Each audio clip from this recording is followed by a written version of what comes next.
نحمده ونصلي على رسوله الكريم. أعوذ بالله من الشيطان الرجيم. بسم الله الرحمن الرحيم. رب اشرح لي صدري ويسر لي أمري واحلل عقدة من لساني يفقهوا قولي واجعل لي وزيرا من أهلي. اللهم فقهنا في الدين. رب زدني علما. اللهم إني أسألك علما نافعا رزقا طيبا وعملا متقبلا. آمين ثم آمين. السلام علیکم ورحمۃ اللہ وبرکاتہ. تفسیر سورہ البقرہ، رکوع نمبر 10، آیت نمبر 83. وَإِذْ أَخَذْنَا مِيثَاقَ بَنِي إِسْرَائِيلَ لَا تَعْبُدُونَ إِلَّا اللَّهَ وَبِالْوَالِدَيْنِ إِحْسَانًا وَذِي الْقُرْبَى وَالْيَتَامَى وَالْمَسَاكِينِ وَقُولُوا لِلنَّاسِ حُسْنًا وَأَقِيمُوا الصَّلَاةَ وَآتُوا الزَّكَاةَ ثُمَّ تَوَلَّيْتُمْ إِلَّا قَلِيلًا مِّنْكُمْ وَأَنْتُمْ مُعْرِضُونَ. اور جب پکڑا ہم نے پختہ عہد بنی اسرائیل کے ساتھ. یہ کون سا، کیسا، کب عہد بنی اسرائیل کے ساتھ لیا گیا؟ دہرا لیجئے.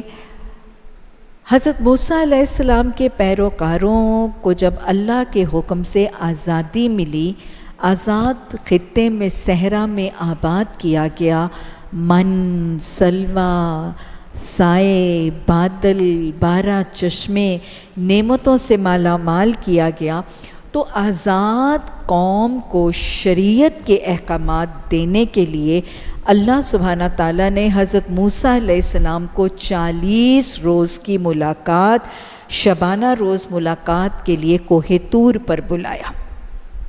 یہاں پر حضرت موسیٰ علیہ السلام کو ان کے 10 ابتدائی احکامات، جن کو موسیٰ علیہ السلام کے 10 نکات، The 10 Commandments of موسیٰ علیہ السلام، یہ 10 نکات دیے گئے. یہ 10 احکامات پتھر کی سلوں پر، تختیوں پر کندہ کر کے، انگریو کر کے یہ 10 احکامات دیے گئے. کیوں؟ تاکہ یہ اپنی آنکھوں سے دیکھ لیں، تاکہ ان تختیوں کو اپنے ہاتھوں سے چھو لیں.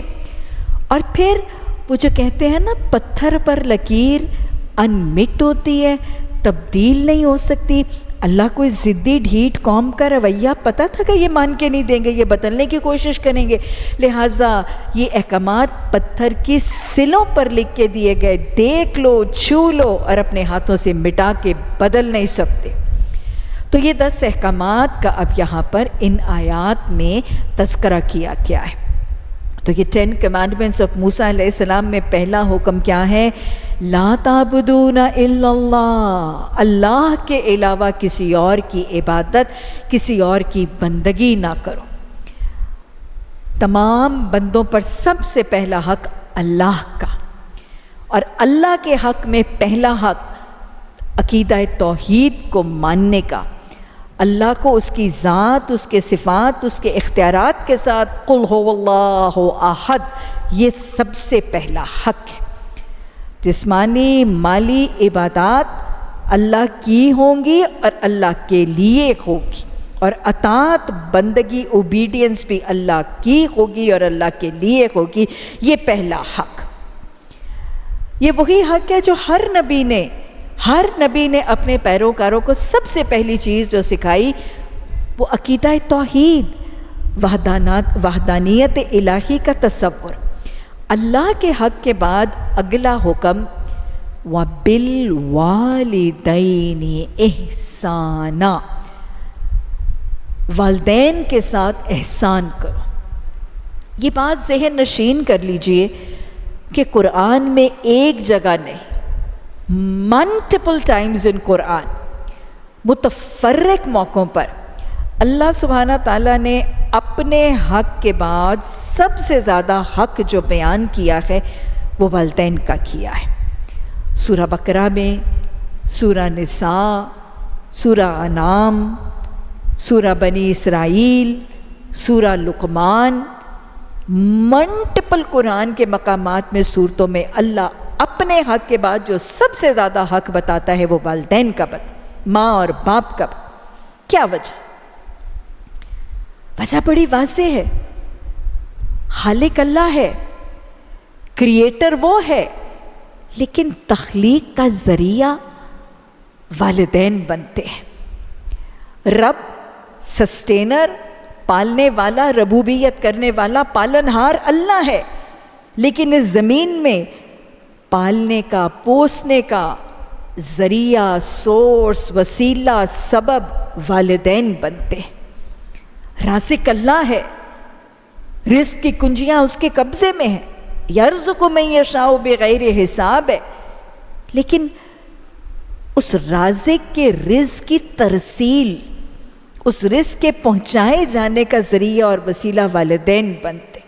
تو بس خالق کے بعد تخلیق کا ذریعہ، رب کے بعد ربوبیت کا وسیلہ، رازق کے بعد رزق کی ترسیل کا سبب جو ہے اس کا حق بتایا جا رہا ہے۔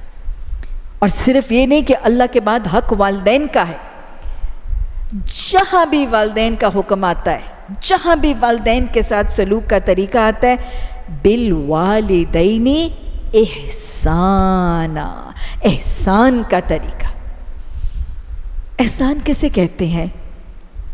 جب کوئی کام کرنے والا کسی کو اس کے حق سے زیادہ دے دیتا، کوئی شخص اپنے فرض سے بڑھ کے کرتا ہے اور پھر محض اللہ کی رضا کے لیے کرتا ہے، تو یہ رویہ احسان ہے۔ جس کے اخلاق میں، جس کے معاملات میں حسن ہو، وہ احسان ہے۔ اللہ والدین کے ساتھ کہتا ہے کہ nothing short of احسان، والدین کے ساتھ nothing short of Ehsan will do۔ احسان کے بغیر چارہ ہی نہیں ہے۔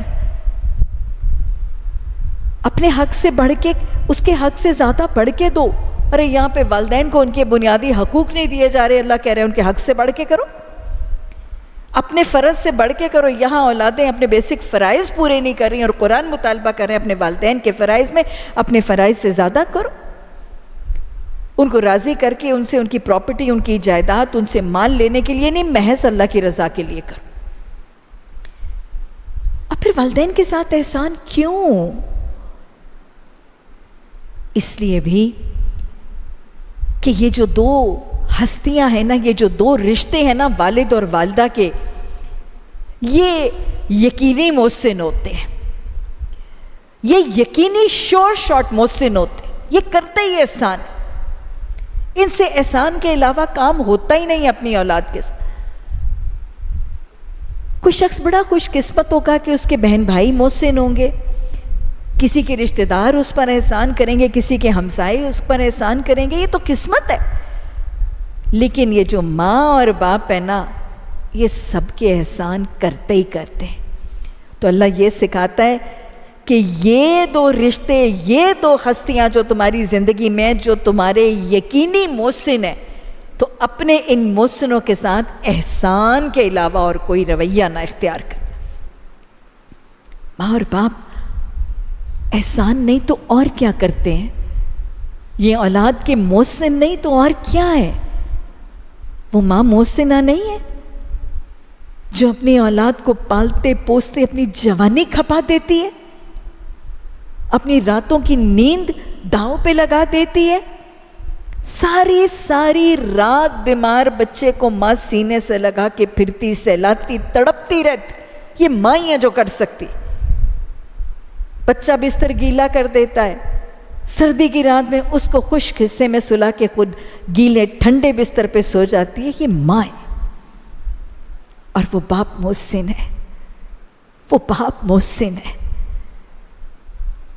اپنی ساری زندگی محنت مشقت سے کماتا ہے، خون پسینے بہا کے مال کماتا ہے، اور اپنے اس خون پسینے کی کمائی اپنی ضرورتیں بھی پوری نہیں کرتا، اپنی بیسک حاجتیں بھی پوری نہیں کرتا، اور اپنے بیٹے اور اپنی اولاد کی خواہشیں، آرزوئیں اور تمنائیں پوری کر دیتا۔ یہ باپ محسن ہے، ماں بھی محسنہ، باپ بھی محسن۔ اس لیے اللہ کہتے ہیں اپنے یقینی محسنوں کے ساتھ احسان کا رویہ اپناؤ۔ یہ قرآن کا حکم ہے، حکم خدا بندی یا فریضہ دین ہے کہ اپنے والدین کے ساتھ احسان کا رویہ اپناؤ۔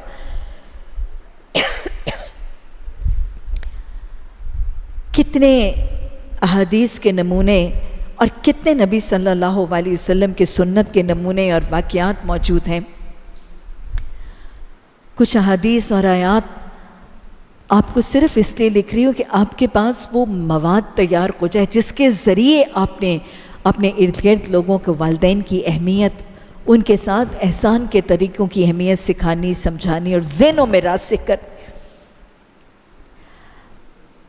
ماں اور ماں کا حق کتنا زیادہ ہے، وہ ماں کا حق کہ بخاری اور مسلم کی حدیث، متفقون علیہ حدیث، حضرت ابو ہریرہ رضی اللہ تعالیٰ عنہ کی روایت سے وہ الفاظ آتے ہیں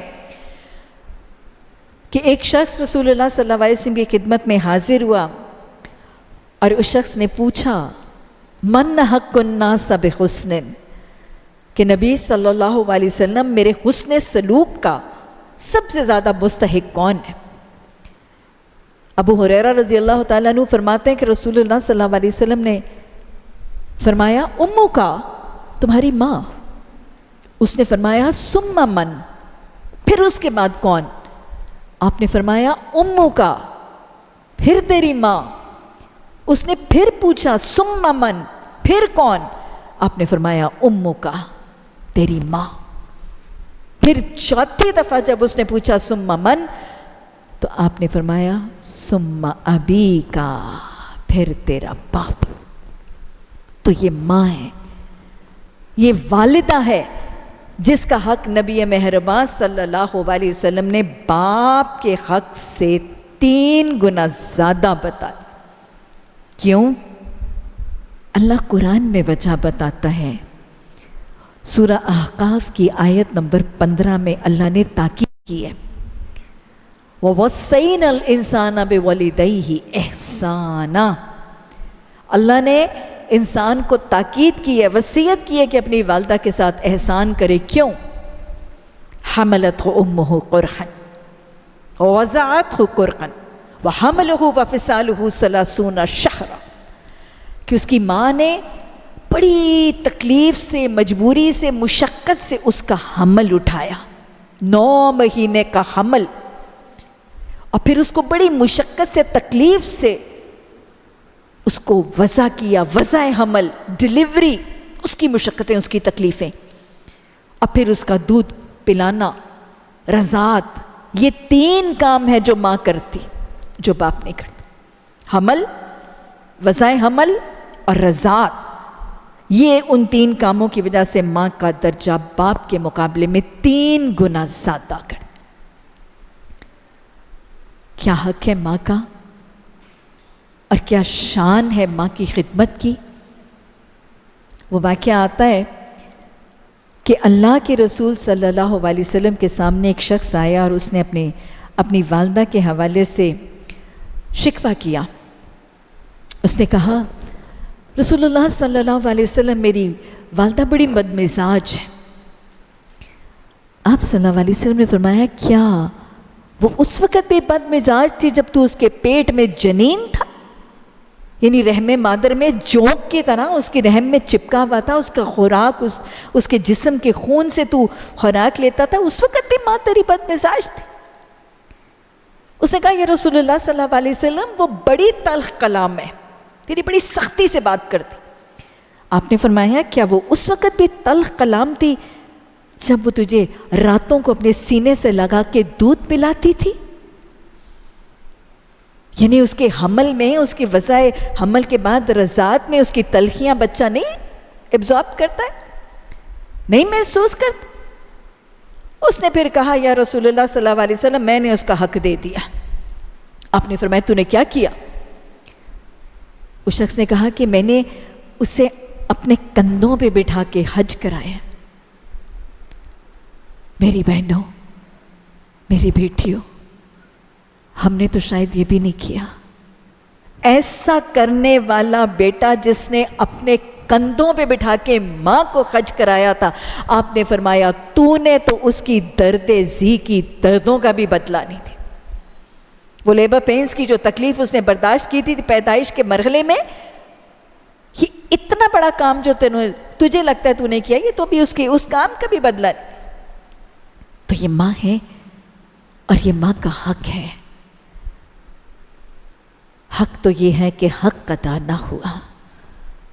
اس عظیم ہستی کے حقوق ادا کرنے انتہائی مشکل ہے۔ اللہ ہمیں حق شناس بنائے، ہمارے حقوق کی کمیوں کوتاہیوں کو درگزر فرمائے۔ ہم بیٹیاں ہیں نا، بیٹیوں کو باپ بہت پیارے ہوتے ہیں۔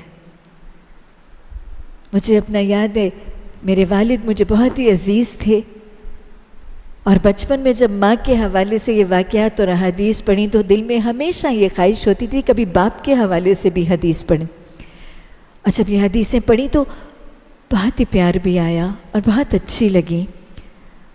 آپ صلی اللہ علیہ وسلم نے فرمایا کہ تمہارا باپ تمہاری جنت کا دروازہ ہے، تمہارا باپ تمہاری جنت کا دروازہ ہے، جو چاہے اسے لے لے، جو چاہے اسے چھوڑ دے۔ اسی طرح صحیح حدیث کے الفاظ ہیں، حضرت عبداللہ بن عمر رضی اللہ تعالیٰ عنہ کی روایت سے، ترمذی میں حدیث ہے، رضا اللہ فی رضا الوالد، سخط اللہ فی سخط الوالد۔ باپ کی رضا میں رب کی رضا ہے، اور باپ کی ناراضگی میں رب کی ناراضگی ہے۔ گویا کیا ہے، جس کا باپ راضی اس کا رب راضی، اور جس کا باپ ناراض اس کا رب ناراض۔ یہ وہ رشتے ہیں، یہ وہ ہستیاں ہیں جو خدمت کے لائق ہیں، جو راضی رکھنے کے لائق ہیں، جو احسان کیے جانے کے لائق ہیں۔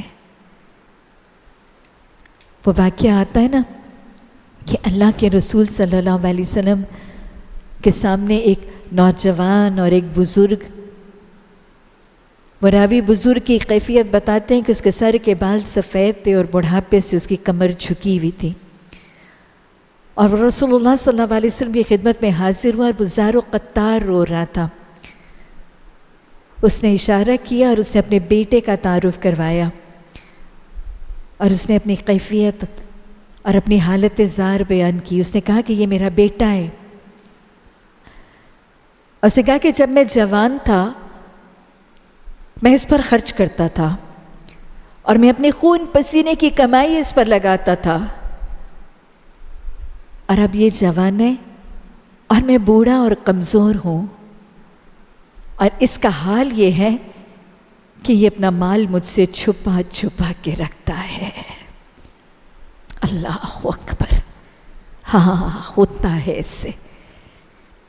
وہ بیٹا جو کمائی اس بنیاد پر ہے، جو باپ نے پڑھا دیا، جو باپ نے لکھا دیا، اس کو بڑا آدمی، بڑا افسر بنا دیا، کمانے کے قابل بنا دیا، وہ بیٹا پھر اسی باپ سے بال چماتا، اور پھر کبھی بیٹا نہیں چھپاتا تو بہو راستہ دکھاتی ہے، پیریز ہوتی ہے، پروموشن ہوتی ہے، تو وہ چپکے سے کان میں بات ڈال دیتی ہے، اماں ابا کو نہ بتانا، وہ شاید تم سے کچھ مانگ لیں گے اپنا حصہ اور اس سے میں اضافہ۔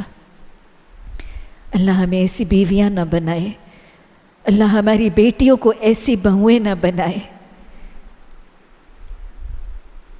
تو وہ باپ نے شکوہ کیا کہ اب یہ جوان ہے اور یہ اپنا مال مجھ سے بچا بچا کے رکھتا ہے۔ راوی فرماتا ہے کہ نبی صلی اللہ علیہ وسلم کی آنکھوں سے بھی آنسو جاری تھے، اور آپ نے پھر اس کیفیت میں اس نوجوان بیٹے کے سینے پہ ہاتھ مارا۔ اور میں آپ کو بتاؤں، آپ نے صرف اس نوجوان بیٹے کے سینے پہ نہیں، آپ نے گویا امت کے ایک ایک بیٹے کے سینے پہ ہاتھ مار کے یہ حقیقت سمجھا دی امت کو. آپ نے فرمایا سن، تو اور تیرا مال دونوں تیرے باپ کے ہیں. تو یہ ہے باپ کی اہمیت اور یہ ہے باپ کا درجہ. حدیث کے الفاظ ہیں ابن ماجہ اور نسائی میں، الفاظ ہیں کہ ایک شخص نبی صلی اللہ علیہ وسلم کی خدمت میں حاضر ہوا اور اس نے پوچھا کہ رسول اللہ صلی اللہ علیہ وسلم میرے ماں باپ کا مجھ پر کیا حق ہے؟ وہ جو حق پوچھ رہا تھا اس کو آپ صلی اللہ علیہ وسلم نے جواب میں فرمایا ہما جنتک و نارک، کہ تو حق پوچھتا پھر رہا ہے، وہی دونوں تو تمہاری جنت ہیں اور وہی تو تمہاری جہنم ہے. یعنی تمہاری جنت میں جانے اور تمہارے جہنم سے رکنے کا فیصلہ ہی، اس کا انحصار ہی اس بات پر ہے کہ تمہارا ان دونوں کے ساتھ رویہ، معاملہ اخلاق اور معاملات کیسے. ماں باپ جنت کی حصول کا آسان ترین طریقہ ہے. آپ صلی اللہ علیہ وسلم کے ایک صحابی کا واقعہ، حضرت جاہمہ کے بیٹے حضرت معاویہ فرماتے ہیں کہ میرے والد نبی صلی اللہ علیہ وسلم کی خدمت میں حاضر ہوئے اور انہوں نے رسول اللہ صلی اللہ علیہ وسلم سے جہاد میں جانے کی خواہش اور جہاد کے اجر کو سمیٹنے کا تذکرہ اور خواہش کا اظہار کیا. تو آپ صلی اللہ علیہ وسلم نے سوال کیا کیا تیرے والدین میں سے کوئی ایک یا دونوں حیات ہیں؟ انہوں نے کہا کہ میری والدہ حیات ہے. تو رسول اللہ صلی اللہ علیہ وسلم نے فرمایا فرجع، تو لوٹ جا، فَإِنَّ الْجَنَّةَ عِنْدَ رِجْلِي، ہاں کہ اس میں کوئی شک نہیں ہے کہ تیری جنت اس کے قدموں تلے، ماں کے قدموں تلے جنت. اسی طرح حضرت عمر ابن العاص رضی اللہ تعالیٰ عنہ واقعہ فرماتے ہیں کہ ایک شخص نبی صلی اللہ علیہ وسلم کی خدمت میں حاضر ہوا اور اس نے رسول اللہ صلی اللہ علیہ وسلم کے دست مبارک پر جہاد اور ہجرت کی بیعت کی اور اس کے اجر کی خواہش کا اظہار کیا. تو آپ نے اس کو بھی یہی تاکید فرمائی کہ اپنے والدین کی طرف لوٹ جائے کیونکہ اس کی جنت انہی کے پاس ہے. یہ والدین ہے. جنت کے حصول کا آسان ترین طریقہ ماں کے قدموں تلے جنت اور باپ خود جنت کا دروازہ. مجھے یاد ہے میرے والد کی وفات کے بعد میری والدہ جو فوت ہوئی اور میرا بھائی اکلوتا میرا بھائی جب والدہ کو قبرستان دفنانے کے بعد گھر واپس آیا تو میں نے اس کے کندھے پہ ہاتھ رکھ کے اپنے بھائی سے کہا کہ بھائی اب ہمارے لیے جنت کا حصول نسبتاً مشکل ہو گیا. یہ ماں باپ جنت کی حصول کا بہت آسان طریقہ ہے. جن کے حیات ہیں ان کی قدر کر لیجئے. جن کے پاس جنت کے حصول کے یہ ذخیرے یہ خزانے موجود ہیں خدا را ان کی قدر کر لیجئے. اتنی جلدی رخصت ہو جاتے کہ ہم سمجھ رہے ہوتے کہ یہ ہمارے پاس ہی رہیں گے اور جب یہ چلے جاتے ہیں تو پھر جنت کے حصول کی محنتیں اور مشقتیں شروع ہو جاتی ہیں. اللہ ان خزانوں کی قدر کرنے کی توفیق عطا فرما اور جو ان نعمتوں سے محروم ہے اس کو اپنی گزشتہ کمیوں کوتاہیوں پر استغفار اور ان کے لیے بخشش کی دعا کی کثرت کو اپنا معمول بنانے کی بھی توفیق عطا فرما. حضرت عبداللہ بن مسعود رضی اللہ تعالیٰ عنہ کی روایت سے مسلم اور بخاری کی حدیث ہے. آپ کو سوال کیا گیا ای العمل احب الی اللہ. نبی صلی اللہ علیہ وسلم اللہ سبحانہ تعالیٰ کو کون سے عمل سب سے زیادہ محبوب ہیں؟ the most loved actions in the sight of Allah. سب سے پہلے آپ نے فرمایا الصلاۃ علی وقتہا، نماز اپنے وقت پر. کتاب موقوتا ہے نا، وقت پر لکھی ہوئی ہے، تو نماز اپنے وقت پر. اللہ کا حق ہے. اللہ کے حق کے بعد حدیث میں بھی والدین کا حق. پوچھنے والے نے پوچھا ثم آئی، پھر کون سی چیز؟ آپ نے فرمایا بر الوالدین، والدین کے ساتھ نیکی کرنا، والدین کے ساتھ حسن سلوک. پھر پوچھنے والے نے، سوالی نے پوچھا ثم آئی، پھر کون؟ آپ نے فرمایا الجہاد فی سبیل اللہ، اللہ کے راہ میں جہاد کرنا. تو والدین کے ساتھ حسن سلوک کرنا اللہ کے محبوب ترین اعمال کی صف میں شامل ہونے والا عمل. اور اسی طرح حدیث کے الفاظ موجود ہیں کہ نبی مہربان صلی اللہ علیہ وسلم نے فرمایا کیا میں تمہیں بڑے بڑے گناہوں کی فہرست نہ بتا دوں؟ کبیرہ گناہ، میجر سنس. آپ نے فرمایا الاشراک باللہ، اللہ کے ساتھ شریک کرنا. عقوق الوالدین، والدین کی نافرمانی کرنا، ڈس اوبیڈینس ٹو پیرنٹس. راوی کہتے ہیں کہ یہ دو باتیں کہتے وقت تو آپ ٹیک لگا کے بیٹھے ہوئے تھے، اور پھر آپ اٹھ کے بیٹھ گئے، اور پھر آپ نے فرمایا قول الزور، قول الزور، شہادت الزور، جھوٹی بات، جھوٹی بات، جھوٹی گواہی. تو یہ تین کبیرہ گناہوں کی فہرست میں ایک چیز ہے والدین کی نافرمانی. اسی طرح ایک اور حدیث میں آتا ہے آپ صلی اللہ علیہ وسلم نے سوالیہ انداز میں پوچھا کیا میں تمہیں حرام کردہ گناہوں کی فہرست نہ بتا دوں؟ اور اس میں بھی آپ نے کیا فرمایا؟ الاشراک باللہ، اللہ کے ساتھ شریک کرنا. ماؤں کو ستانا، جلی کٹی باتیں، دکھ دینا، نافرمانی کرنا، سرکشی کرنا، بے جا کے مطالبے کرنا، ماؤں کو ستانا، بیٹیوں کو زندہ دفن کرنا، ہرس اور بخل کرنا، اور بیکار کی لا یعنی نان پروڈکٹیو پوائنٹ لیس کانورسیشنز میں انڈلج کرنا، یہ حرام کردہ گناہوں کی فہرست میں آتا. حضرت ابو ہریرہ رضی اللہ تعالیٰ عنہ کی روایت سے مسلم میں حدیث ہے، آپ صلی اللہ علیہ وسلم محفل میں تشریف فرماتے اور آپ نے 3 دفعہ سٹریس کر کے فرمایا رغم انفہ، خاک آلود ہو شخص کی ناک. 3 دفعہ خاک آلود ہو شخص کی ناک، خاک آلود ہو شخص کی ناک، خاک آلود ہو شخص کی ناک. صحابہ نے فرمایا من یا رسول اللہ صلی اللہ علیہ وسلم، آپ کس کے بارے میں فرما رہے ہیں؟ آپ نے فرمایا وہ شخص جو اپنے والدین میں سے کسی ایک کو یا دونوں کو بڑھاپے کی حالت میں پاتا ہے اور ان کی خدمت کر کے جنت کا مستحق نہیں ہوتا. اس سے ملتے جلتے وہ واقعہ بھی آتا ہے کہ راوی کہتے ہیں کہ اللہ کے رسول صلی اللہ علیہ وسلم مسجد نبوی میں تھے.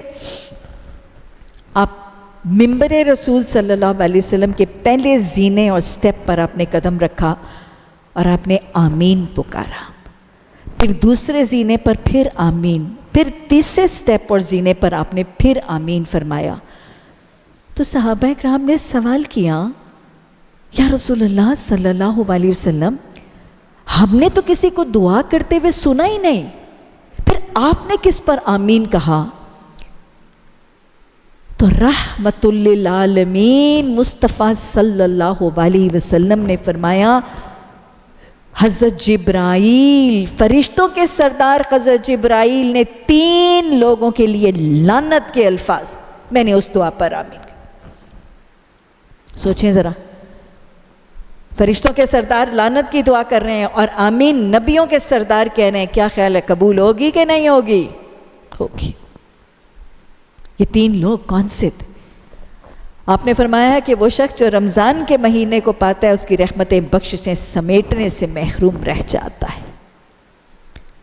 دوسرا جس کے سامنے رسول اللہ صلی اللہ علیہ وسلم کا اسم گرامی نام لیا جاتا ہے اور وہ ان پر درود نہیں بھیجتا صلی اللہ علیہ وآلہ وسلم. اور تیسرا وہی جو پچھلی حدیث میں مذکور ہے، جو اپنے والدین میں سے کسی ایک کو یا دونوں کو بڑھاپے کی ضعف کی حالت میں پاتے اور ان کی خدمتیں کر کے جنت کا مستحق نہیں بنتا۔ اسی طرح حدیث میں تنبیہ ہے، 3 بدبخت، 3 انلکی بدقسمت بدبخت جن کی دعا لیلۃ القدر کی رات میں بھی قبول ہے۔ آپ کو پتہ ہے یہ قبولیت دعا کی رات ہے، لیلۃ القدر خیر من الف شہر۔ یہ 3 بدبخت کون سے ہیں؟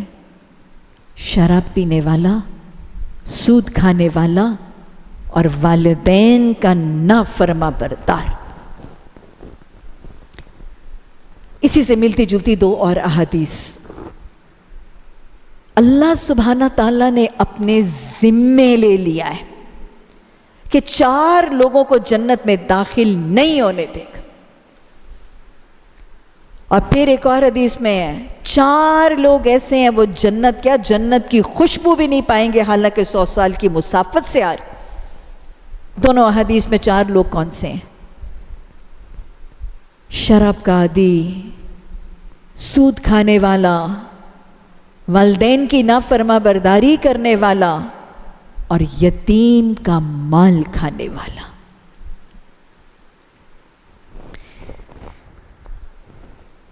حدیث کا مفہوم آپ صلی اللہ علیہ وسلم نے فرمایا، ایک گناہ ایسا ہے کہ جس کے ساتھ کوئی نیکی کام نہیں آتی، سب برباد کر دیتا ہے وہ گناہ، سب نیکیاں اعمال نامے سے خارج کر دیتا ہے وہ گناہ۔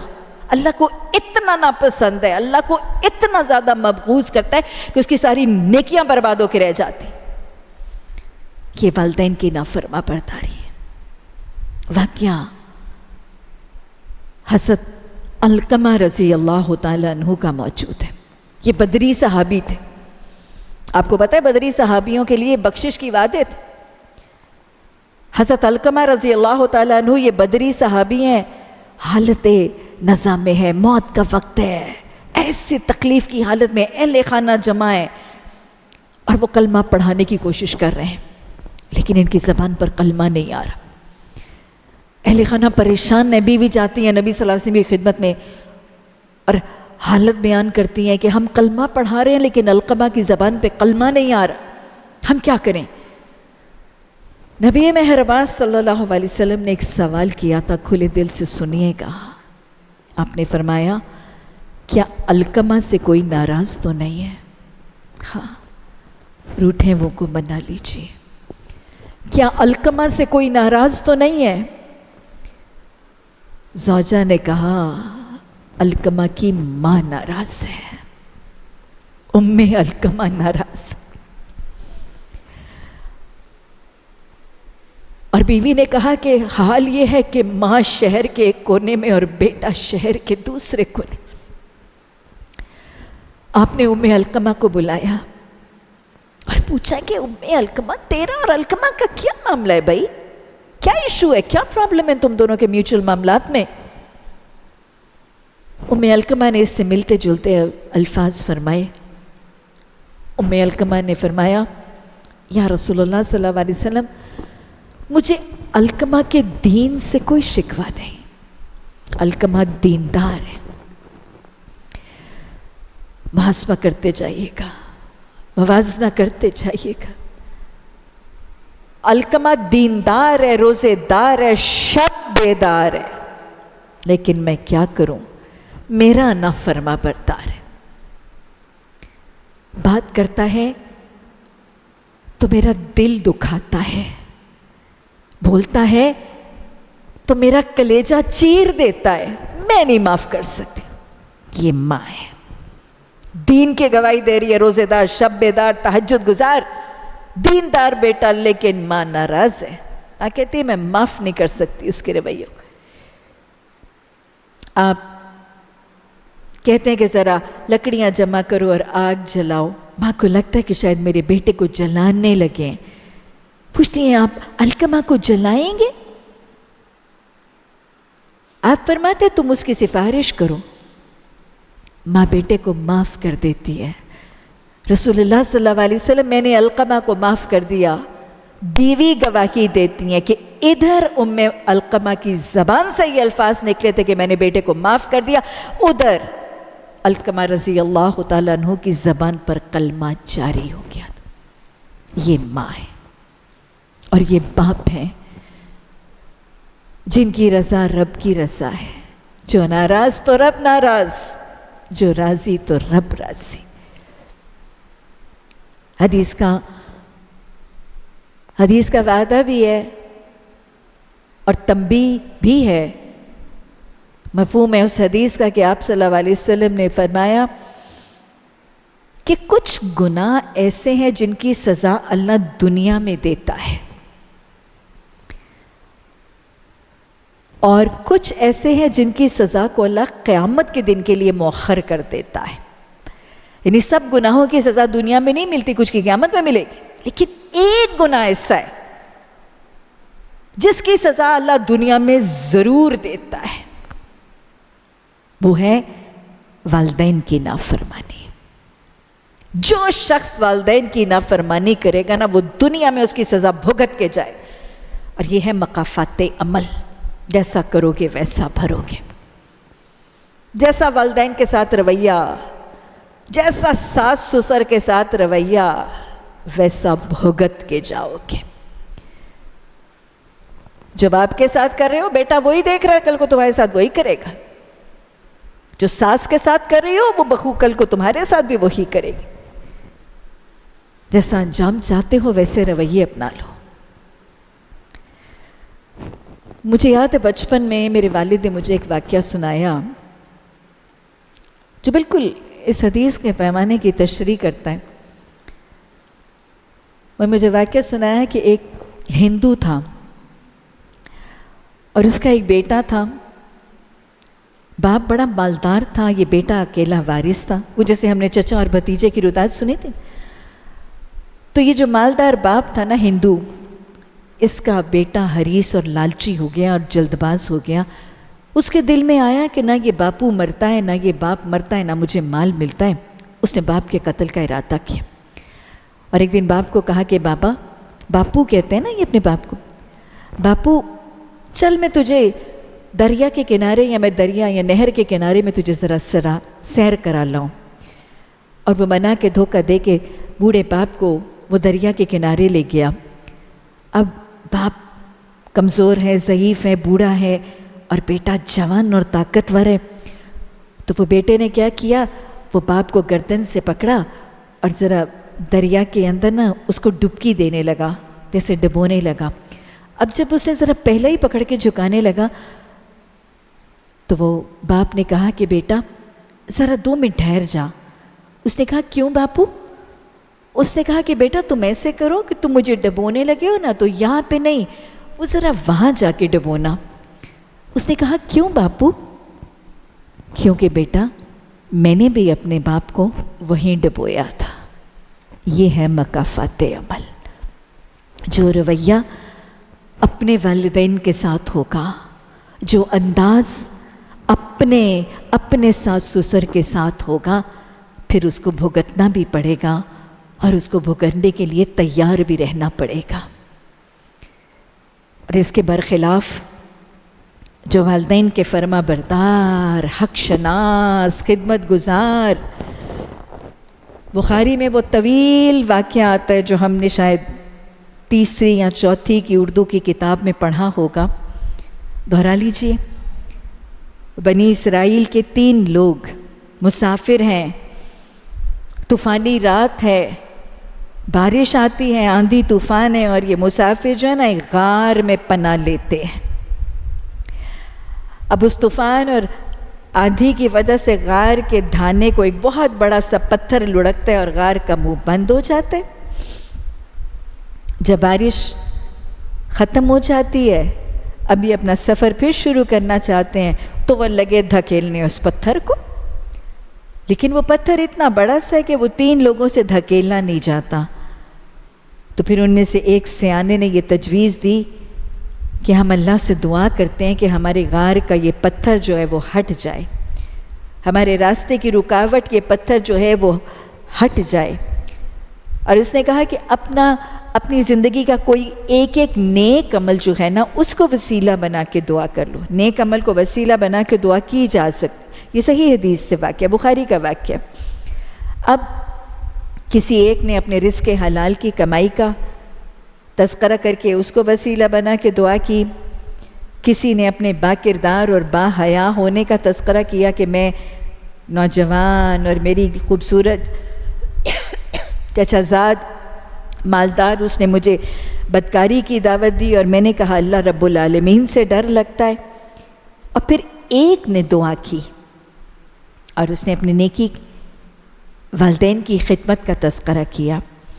اس کی رداد کچھ یوں تھی کہ اس نے کہا کہ اللہ تو جانتا ہے کہ میرے والدین بوڑھے ہیں اور تیرے علم ہے کہ میں بکریاں چراتا ہوں. اب میں سارا دن بکریاں چرانے کے بعد جب گھر واپس لوٹتا ہوں تو بکریوں کا دودھ دونے کے بعد سب سے پہلے اپنے بوڑھے والدین کو پیش کرتا ہوں. اور پھر اس نے ایک مخصوص دن کی رداد دی بتائی، صرف خدمت نہیں.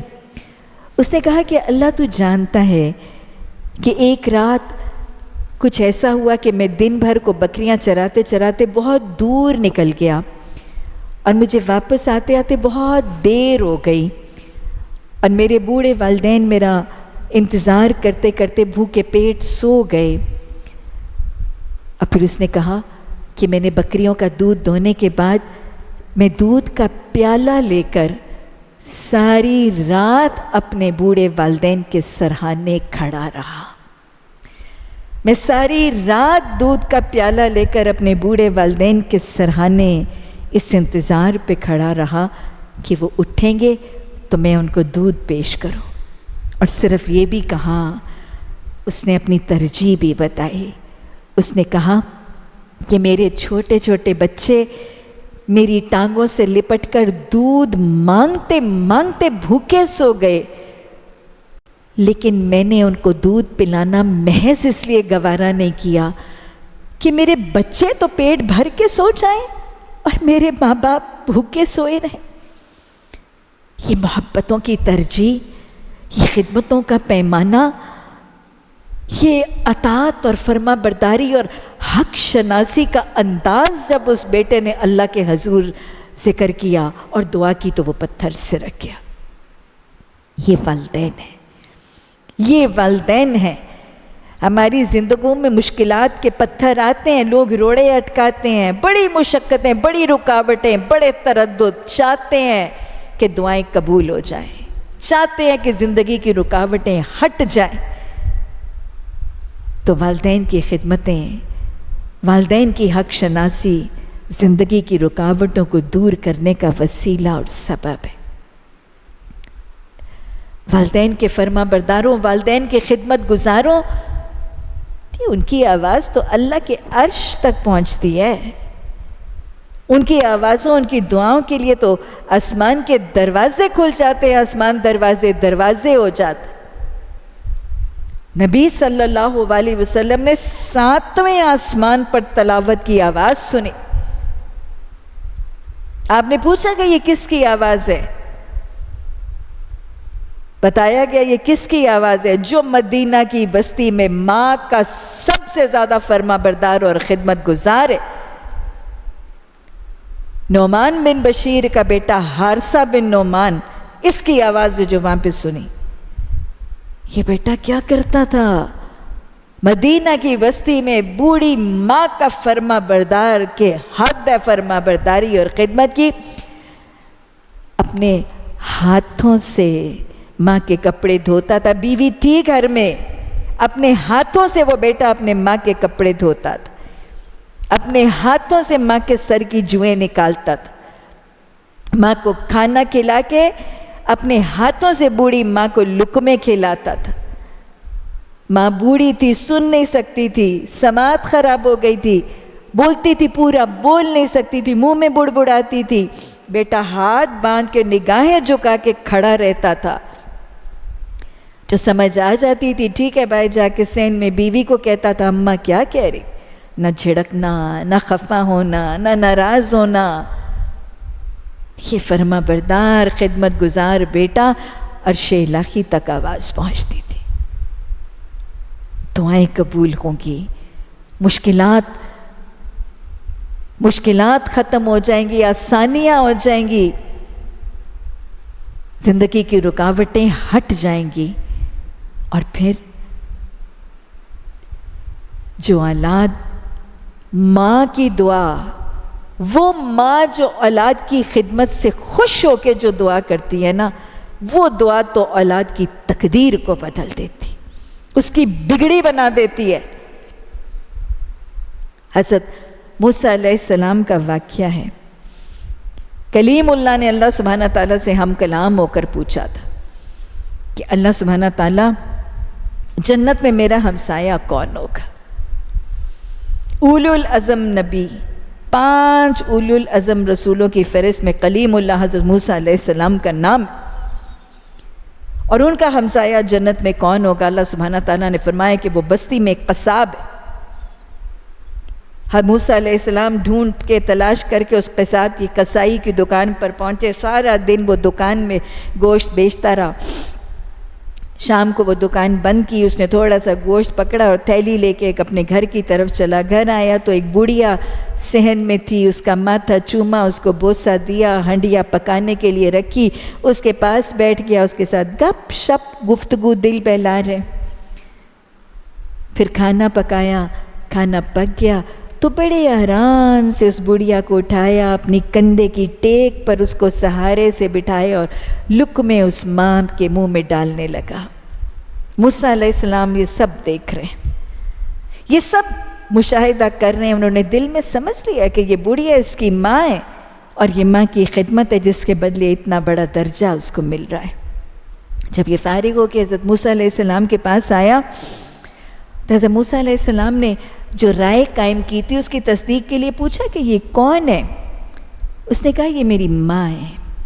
مزید مہر لگ گئی کہ یہ ماں کی خدمت ہے جس سے درجہ اتنا بڑا کہ کلیم اللہ کا ہمسایہ۔ اب اس آلموسٹ لائک تصدیق کے بعد حضرت موسیٰ علیہ السلام نے اس شخص سے پوچھا کہ میرے بھائی، میں دیکھ رہا تھا اور میں سن بھی رہا تھا کہ جب تو اپنی ماں کو اٹھا رہا تھا، بٹھا رہا تھا، لٹا رہا تھا، کھلا رہا تھا، تو یہ تیری ماں کچھ منہ میں بول رہی تھی اور مجھے نہیں آواز آ رہی تھی، مجھے نہیں سمجھ آ رہی تھی، تو یہ تیری ماں کیا کہہ رہی تھی؟ تو اس نے ہلکا سا مسکرا کے کہا میری ماں ہمیشہ یہی کہتی ہے۔ حضرت موسیٰ علیہ السلام نے کہا نہیں مجھے بتاؤ نا وہ کیا کہہ رہی تھی؟ تو حضرت موسیٰ علیہ السلام کو اس نے پھر ایسے کہا اماں ہمیشہ ہی ایسے کہتی ہے۔ حضرت موسیٰ علیہ السلام نے پھر ذرا زور دے کر پوچھا نہیں وہ کہہ کیا رہی تھی؟ تو اس پر اس قصاب نے کہا میں جب بھی اپنی ماں کو کھلاتا ہوں، پلاتا ہوں، اٹھاتا ہوں، لٹاتا ہوں تو میری ماں مجھے ہمیشہ ایک ہی دعا دیتی ہے، میری ماں مجھے ہمیشہ ایک ہی دعا دیتی ہے کہ جا اللہ تیرا ساتھ موسیٰ کے ساتھ کر دے۔ یہ ماں کی دعا تھی، یہ ماں کی دعا تھی جو تقدیر بدل دیتی۔ اپنی بگڑی بنانا چاہتے ہیں، اپنی تقدیریں بدلنا چاہتے ہیں، اپنی آخرت سنوارنا چاہتے ہیں تو ان کی خدمت کر کے ان کی دعائیں لے لیجیے۔ الہی ہمیں اپنے والدین کا خدمت گزار ایسا فرما بردار بنا دے کہ ان کے دل سے ہمارے لیے دعائیں نکلیں۔ الہی ہمیں اپنی اولادوں کے لیے دل سے دعا کرنے والا بنا دے۔ الہی ہماری اولادوں کو ہماری ان دل سے نکلی ہوئی دعاؤں کا مستحق بنا دے، اور الہی جو ہم اپنی اولادوں کے لیے دعا کرتے ہیں الہی تو ان کے حق میں قبول فرما لے۔ یہ والدین ہیں اور یہ ان کے درجے اور ان کے مرتبے ہیں۔ جب اللہ والدین کا حکم دیتا ہے تو اس رشتے اور اس تعلق میں آنے والے لوگ کون سے ہیں؟ وَبِالْوَالِدَيْنِ احسانا میں احسان کس کس کے ساتھ مقصود و مطلوب ہے؟ والدین کے الفاظ کا اطلاق کس کس پر ہوتا ہے؟ حقیقی والدین، ہماری ماں، ہمارے والد، دادا دادی، پردادا پردادی، نانا نانی، پڑنانا پڑنانی، grandparents, great grandparents اور ایکچوئل پیرنٹس۔ اس کے بعد حدیث کے الفاظ دہرا لیجئے۔ آپ صلی اللہ علیہ وسلم نے ایک شخص کو مخاطب کر کے فرمایا، سن، تیرے 3 باپ ہیں، تیرا حقیقی باپ، اور دیکھیں جب باپ کی بات ہو رہی ہے تو ماں کا تو حق ویسے ہی 3 گنا ہے، اور جب مرد کو کہا جا رہا ہے تو وہی حکم عورتوں کے لیے بھی ہے۔ تیرے 3 باپ ہیں تو گویا 3 مائیں بھی ہیں، مردوں کے ہیں تو عورتوں کے بھی ہیں۔ تیرے 3 باپ ہیں، تیرا حقیقی باپ، تیری بیوی کا باپ یعنی سسر، and then same will hold true for the ساس as well۔ تیرا حقیقی باپ، تیری بیوی کا باپ، اور تیرا وہ استاد جس نے تجھے علم سکھایا۔ تو یہ وہ 3 باپ ہیں۔ ساس اور سسر بھی ماں اور باپ کے زمرے میں آنے والے وہ رشتے ہیں جن کے ساتھ وہ بالوالدین احسانہ کے حکم کا اطلاق اور امپلیکیشنز اور ایپلیکیشنز لازم ہے۔ رسول اللہ صلی اللہ علیہ وسلم کے والد تو ان کی ولادت سے پہلے ہی فوت ہو چکے تھے، والدہ بھی چھوٹی عمر میں فوت ہو گئیں، پھر دادا بھی فوت ہو گئے، اور چچا بھی عام الحزن جنہوں نے فادر کا رول پلے کیا۔ نبی صلی اللہ علیہ وسلم کی حیات طیبہ میں مدر فگر، ایکچول مدر نہیں، مدر فگر حضرت فاطمہ بنت اسد رضی اللہ تعالیٰ عنہ، یہ کون ہے؟ آپ صلی اللہ علیہ وسلم کے چچا حضرت ابو طالب کی زوجہ ہے، اور یہ آپ کی رشتے میں چچی ہیں، لیکن آپ صلی اللہ علیہ وسلم کی زندگی میں ماں کا کردار ادا کرنے والی، تو ماں کا کردار ادا کرنے والی خاتون کے ساتھ رسول اللہ صلی اللہ علیہ وسلم کی محبت، حضرت فاطمہ بنت اسد رضی اللہ تعالیٰ عنہ کی وفات کا موقع ہے، اور اللہ کے رسول صلی اللہ علیہ وسلم زارو قطار آنسو بہہ رہے ہیں، اور آپ فرما رہے ہیں، ہائے میری ماں، ہائے میری ماں، خود بھوکا رہ کے مجھے کھلایا، حاجت، اپنی حاجت کے باوجود میری حاجت کو پورا کیا۔ یہ کیا ہے؟ اپنی محسنہ ماں جیسے فگر کے احسان کا اعتراف، جدائی کا غم۔ پھر آپ صلی اللہ علیہ وسلم نے اپنا کرتا اپنی یہ مدر فگر کے لیے دیا، اور پھر آپ ان کے دفنائے جانے سے پہلے آپ ان کی قبر میں اترے، اور آپ ان کی قبر میں لیٹ گئے، اور وہاں آپ نے دعا کی، الہی میری ماں کی قبر کو کشادہ کر دینا۔ تو یہ نبی مہربان صلی اللہ علیہ وسلم بحیثیت بیٹا ہے، اور ادھر وہ رضائی والدہ، بڑی تو نے توقیر پائی حلیمہ، بنی تو محمد صلی اللہ علیہ وسلم کی دائی حلیمہ، دائیا حضرت سعدیہ حلیمہ رضائی والدہ کا رول پلے کرنے والی جب تشریف لاتی تھی تو آپ محبت سے کھڑے ہوتے تھے، اپنی جگہ پہ بٹھاتے ہیں، اور پھر پیار اور محبت کا اظہار۔ کچھ روایات میں حضرت حلیمہ ہی کا واقعہ آتا ہے کہ وہ تشریف لاتی ہیں اور کہتی ہیں کہ رسول اللہ صلی اللہ علیہ وسلم مجھے اونٹ دیجیے، اور آپ بڑے محبت سے ایک شرارت کے انداز میں ماں کے ساتھ نوک جھونک کرتے ہوئے فرماتے ہیں، اماں جان میں آپ کو اونٹ کا بچہ دوں گا۔ وہ فرماتے ہیں مجھے اونٹ کا بچہ نہیں چاہیے، مجھے اونٹ چاہیے۔ اب پھر فرماتے ہیں کندھے پہ ہاتھ رکھ کے محبت سے، اماں جان میں آپ کو اونٹ کا بچہ دوں گا۔ وہ اسی جیسے خفا ہو کے چلتی ہیں، تو آپ پکڑ کے محبت سے روکتے ہیں اور کہتے ہیں، فرماتے ہیں اماں جان کیا اونٹ کا بچہ نہیں ہوتا؟ تو یہ ماں کے ساتھ محبت ہے، ایک بے تکلفی ہے، ایک بہت ہی پیار بھرا بانڈ ہے۔ تو یہ وہ سنتوں کے نمونے ہیں، وہ احادیث کے خزانے ہیں، اور یہ ان رشتوں کا ایک پیمانہ ہے جو سمجھایا جا رہا ہے۔ وہ کہتے ہیں نا، کہاں تک سنو گے، کہاں تک سناؤں۔ حدیثیں تو بہت سی ہیں، لیکن بالوالدین احسانہ میں اب ہمیں یہ تعین کرنا ہے کہ ان محسنوں کے ساتھ رویہ کیسے اپنانا ہے، احسانہ کی عملی تشریح کیا ہے، والدین کے ساتھ کیا کیا جائے گا، معاملات کیسے ہیں، اخلاق کیسے ہیں، ڈیلنگز کیسی ہیں، خدمتیں کیسی ہیں، کرنے کے کام کیا ہیں۔ سب سے پہلا کام، ایک لسٹ بنا لیجئے، عزت اور احترام، ادب، احترام، رسپیکٹ اینڈ ریگارڈ۔ حضرت ابو ہریرہ رضی اللہ تعالیٰ عنہ کا وہ واقعہ آتا ہے کہ انہوں نے ایک بیٹے اور باپ کو جاتے ہوئے، نوجوان اور ایک بزرگ کو جاتے ہوئے دیکھا، تو بیٹے کو روک کے پوچھا کہ تیرا باپ ہے؟ اس نے کہا کہ ہاں۔ آپ نے فرمایا 3 کام کرنا۔ نمبر 1، اس کو نام لے کے نہ بلانا، یہ عزت ہے، یہ ادب، ظاہری عزت ادب۔ دوسرا، اس کے آگے نہ چلنا۔ تیسرا، محفل میں اس سے پہلے نہ بیٹھنا۔ 3 points of respect and regard for the father۔ آگے نہ چلنا۔ بہت دفعہ کسی محفل میں، کسی پبلک پلیس میں، کسی بازار میں نوجوان بیٹی وہ آگے چل رہی اور بوڑھی ماں پیچھے آ رہی۔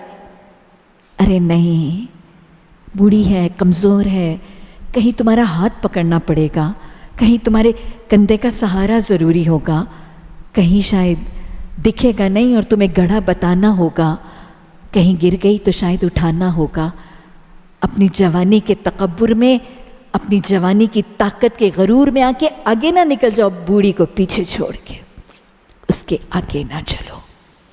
یہ محبت بھی ہے، خبرگیری بھی ہے، اعانت بھی ہے، اس کی فکر اور اس کی حفاظت کا طریقہ بھی ہے۔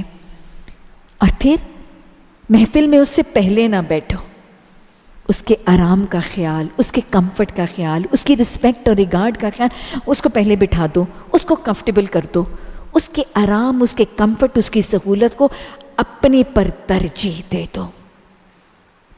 کرنے کا دوسرا کام، عاجزی اور انکساری، humbleness in front of the parents. اللہ نے سورہ بنی اسرائیل کی آیت نمبر 23 اور 24 میں پورا چارٹر سکھایا ہے والدین کے ساتھ، کہ والدین کے ساتھ احسان کیسے کرو۔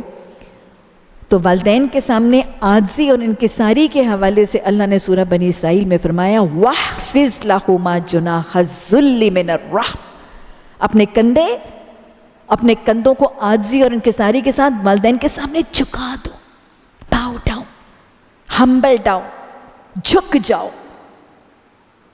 کیونکہ والدین کے سامنے تکبر، گھمنڈ، غرور، اکڑنا کس بات پر؟ اولادیں جہاں پہنچ جاتی ہیں، اولادیں جو زندگی میں اچیو کر لیتی ہیں، اولادیں جس مرتبے تک پہنچ جاتی ہیں، کرم تو اللہ کا ہے، لیکن ذریعہ کون ہوتے ہیں؟ کون پڑھاتا ہے، کون سکھاتا ہے، کون لکھاتا ہے، کون مال خرچ کر کے ان کو اس درجے تک پہنچاتا ہے؟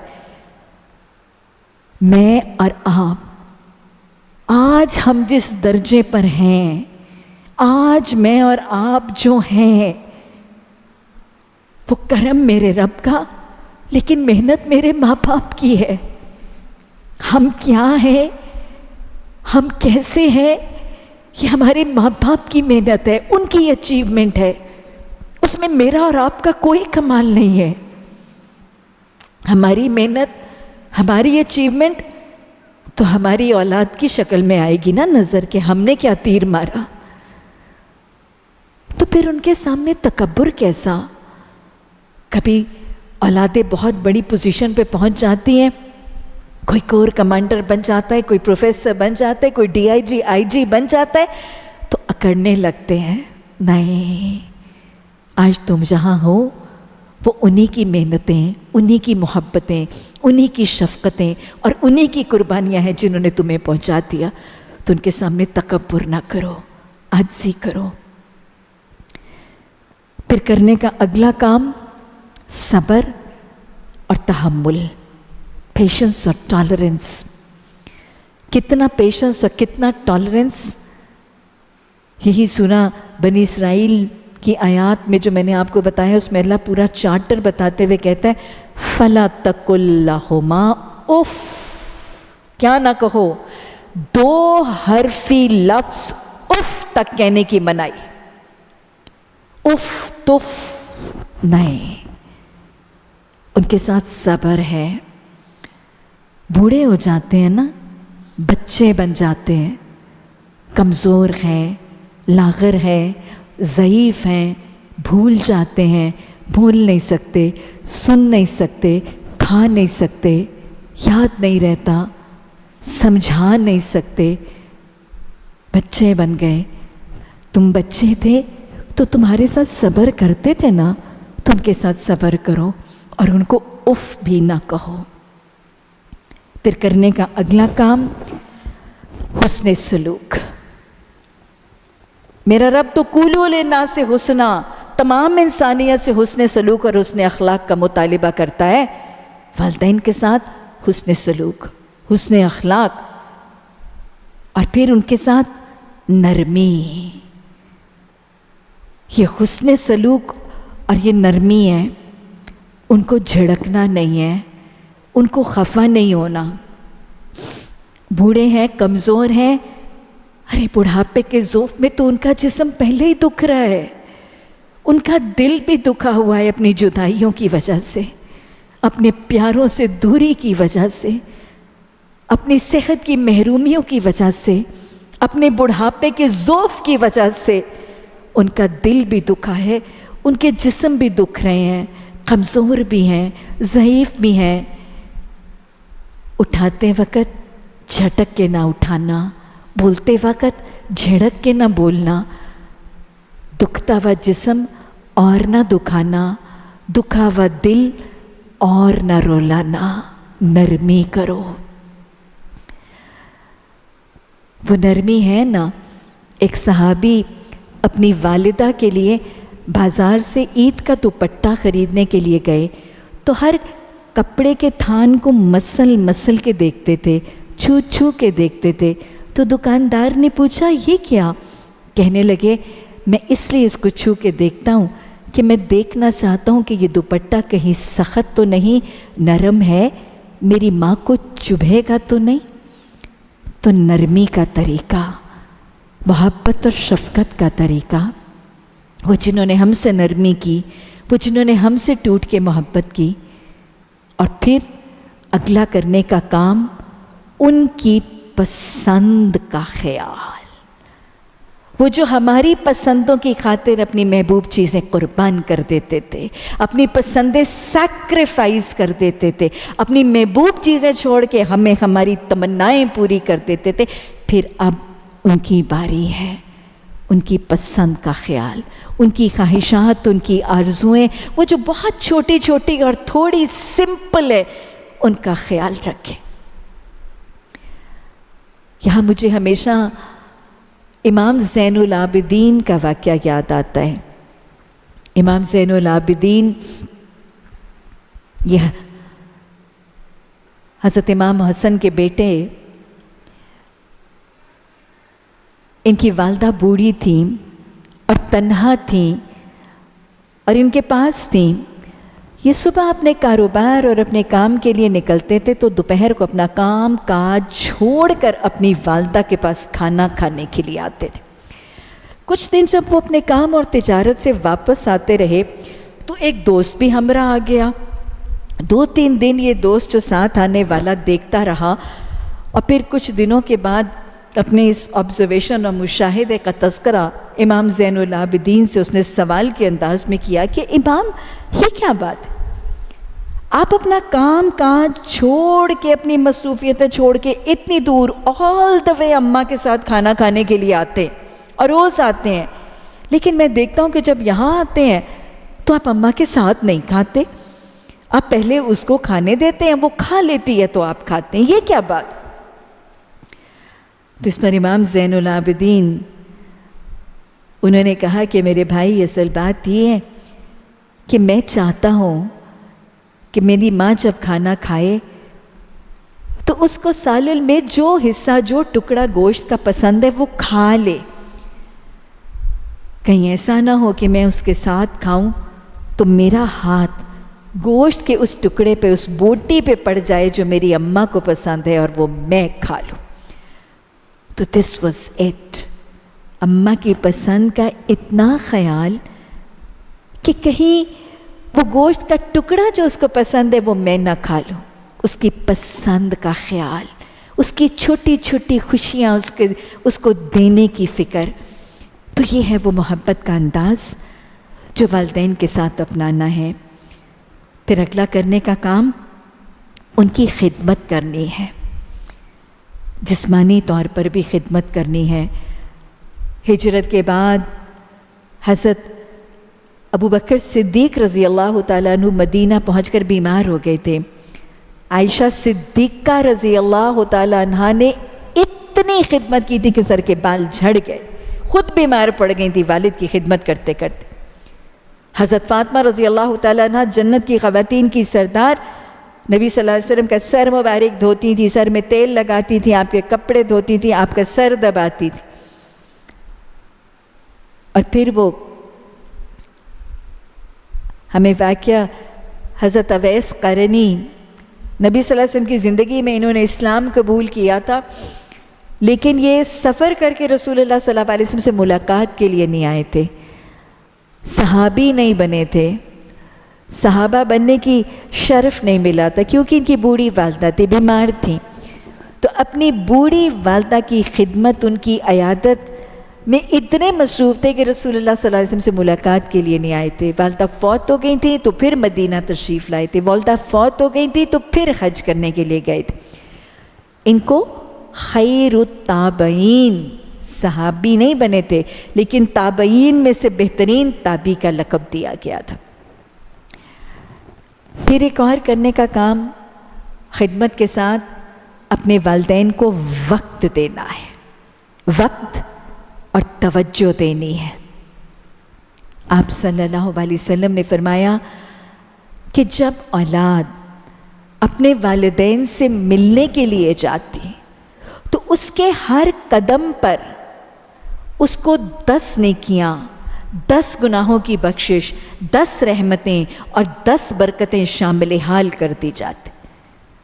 یہ عمل اور کس کے ساتھ ہے؟ مسجد کی طرف چل کے جانے والا، جب کوئی شخص مسجد کی طرف چل کے جاتا ہے، جب کوئی شخص ایک دفعہ درود پڑھتا ہے، ان کے لیے بھی اسی اجر کا وعدہ ہے۔ اللہ کے بعد، اللہ کے رسول صلی اللہ علیہ وسلم کے بعد سب سے زیادہ حق والدین کا ہے۔ اللہ کے گھر مسجد میں جاؤ گے یا والدین کے گھر چل کے جاؤ گے، اجر وہی ہے، برکتیں وہی ہیں، رحمتیں وہی ہیں، یہ والدین۔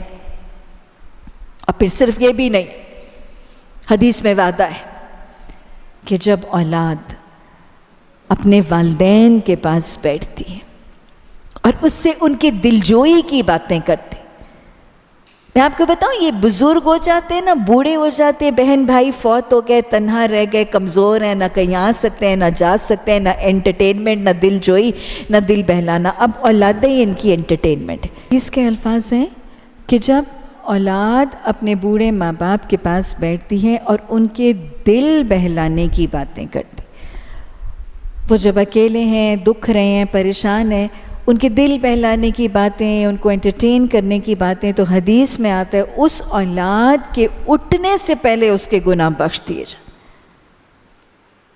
اور پھر وہ حدیث کا وعدہ کہ جب کوئی شخص اپنے ماں کے چہرے پر محبت سے نگاہ ڈالتا ہے تو اسے حج مبرور کا اجر لکھ دیا جاتا ہے۔ پوچھا گیا کہ اگر کوئی بار بار دیکھے تو وہ کہتے ہیں نا، ہے دیکھنے کی چیز اسے بار بار دیکھ، تو آپ نے فرمایا جو بار بار دیکھے اس کے لیے اجر بھی بار بار ہے۔ یہ ماں کے چہرے پر ڈالنا تو بڑی بات ہے، لیکن ساس کے چہرے پر ڈالنے سے بھی اتنا ہی اجر انشاءاللہ ضرور ملے گا۔ اللہ ہمیں یہ حقیقی محبتیں عطا فرمائے، ہمیں خلوص اور اخلاص اور تقوی کے ساتھ اپنے رشتے ناطے نبھانے کے طریقے بھی سکھائے۔ اور پھر ماں باپ کے ساتھ محبت کا اظہار، ان کے ساتھ محبت کا اظہار زبان سے، جسم سے۔ حدیث کے الفاظ ہیں کہ جب تم کسی سے محبت کرو تو اسے بتاؤ کہ تم اس سے محبت کرتے ہو۔ جیسے بچوں کو ماں باپ کی محبت کی ضرورت ہوتی ہے کہ بچے کو گود میں لیتے ہیں، اس کو لپٹاتے ہیں، اس کو چومتے ہیں، اس کو بوس سے لیتے ہیں، اسی طرح ان ماں باپ کو بھی ضرورت ہے۔ باپ کے ہاتھ پہ بوسہ دینا، باپ کی پیشانی کو چومنا، محبت سے گلے میں بازو ڈال دینا، اماں ہے تو اماں کے ساتھ اس کے بستر پہ لیٹ جانا، یہ محبتوں کا اظہار ہے، یہ محبتوں کا ظاہر کرنا ہے۔ کئی دفعہ لوگ اپنی محبتوں کے ایکسپریشن میں، exhibition and demonstration of life میں بھی بہت سستی کرتے ہیں، بہت بخل کرتے ہیں۔ مت کریں۔ میں پھر یہی کہوں گی، کئی دفعہ ہمارے جذبات زبان پہ ہی نہیں آتے، ظاہر ہی نہیں ہوتے، اور وہ ہمارا پیارا ہمیں چھوڑ کے بھی چلا جاتا ہے۔ اور یہ محبت والے رشتے تو اتنی جلدی چلے جاتے ہیں کہ پھر ساری زندگی بندہ اس احساس میں تڑپتا رہتا ہے کہ کاش میں نے اسے بتایا ہوتا کہ میں کتنی محبت کرتی تھی۔ تو یہ بتائیں، یہ دکھائیں، یہ سجھائیں، ان کے لیے بھی ریئشورنگ ہے، اور یہ اللہ کو بھی بہت پسند ہے۔ وقت دیں، توجہ دیں، محبت کا اظہار کریں، اور پھر اگر مال ہے تو بیٹا مال خرچ کرے، تو اور تیرا مال تیرے باپ کے ہے، صرف زندہ والدین کا نہیں، فوت شدہ والدین کا بھی حق ہے۔ آپ صلی اللہ علیہ وسلم سے کسی شخص نے پوچھا، یا رسول اللہ صلی اللہ علیہ وسلم میرے والدین فوت ہو گئے ہیں، کیا ان کا اب بھی مجھ پہ حق ہے؟ آپ نے فرمایا ہاں۔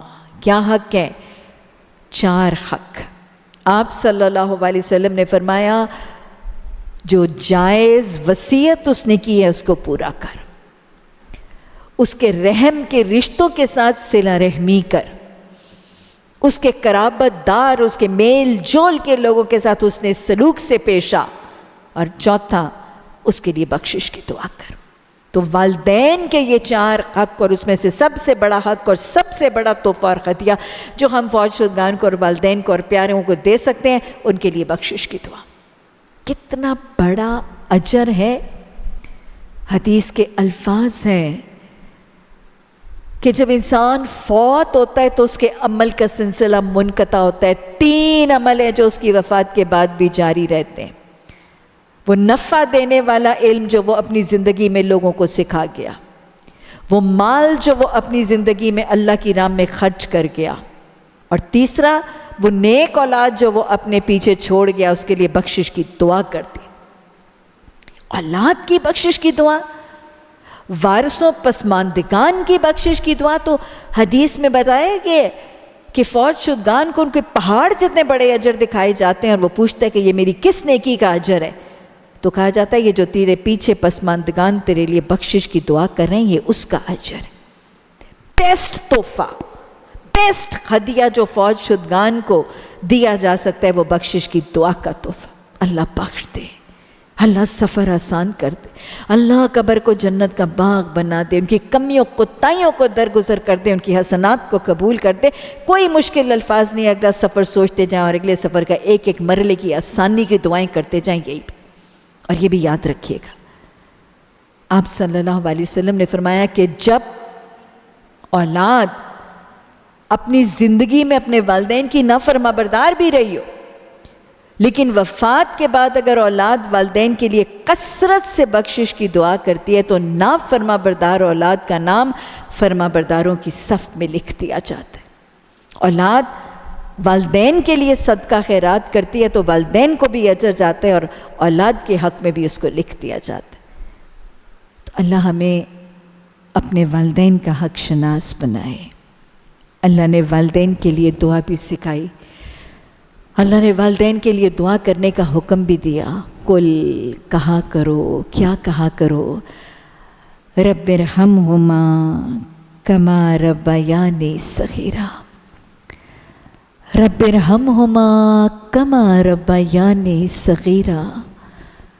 رب ارحمہما کما ربیانی صغیرا۔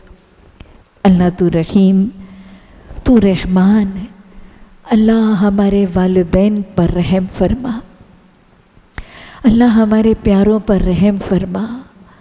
الہی ہم چھوٹے تھے، جنہوں نے ہمیں بول کے بولنا سکھایا، جنہوں نے ہمارے منہ میں لقمے ڈال کے کھانا سکھایا، وہ جنہوں نے اپنے رحم اور اپنے کرم سے انگلیاں پکڑ کے ہمیں چلنا سکھایا، جس نے میرے ہاتھ کو پکڑ کے مجھے لکھنا سکھایا، جنہوں نے مجھے پڑھایا لکھایا، جو میں آج ہوں مجھے یہاں تک پہنچائے۔ الہی ہمارے محسنوں پر کرم فرما، اللہ ان پر رحم فرما۔ الہی اس محفل میں جس کے والدین حیات ہیں، جن کے پاس یہ جنت کے خزانے ہیں، اللہ ان خوش نصیبوں کو قدر کی توفیق عطا فرما، اللہ ان کا حق شناس بنا، فرما بردار بنا، خدمت گزار بنا، ان کی دعاؤں کا حقدار اور مستحق بنا۔ اللہ جن کے والدین حیات ہیں، ان کے والدین کو ہر دکھ سے، ہر غم سے، ہر پریشانی سے، ہر بیماری سے، ہر معذوری سے، ہر محتاجی سے بچا۔ اللہ اولاد کے سامنے والدین کو کوئی محتاجی نہ دینا۔